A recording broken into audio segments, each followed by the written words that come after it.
One other thing I would say is, in regards to Reformation in the church, is the idea of eternal judgment, of hell, becomes more of a reality to the people. And what I mean by that is that, you know, when you think of eternity and that people will be spending their lives, their eternal life there, they'll be in that place of eternal torment.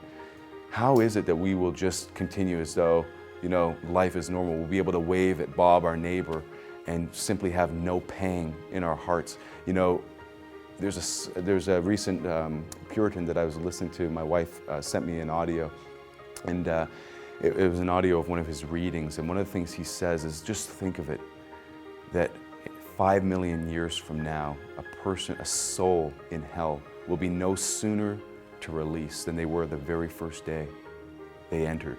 And it dawned on me, 5 million years from now, I mean, they'll be no sooner, they'll be no closer to the end of their sentence than the first day they began. And that ought to factor into us. There ought to be an urgency.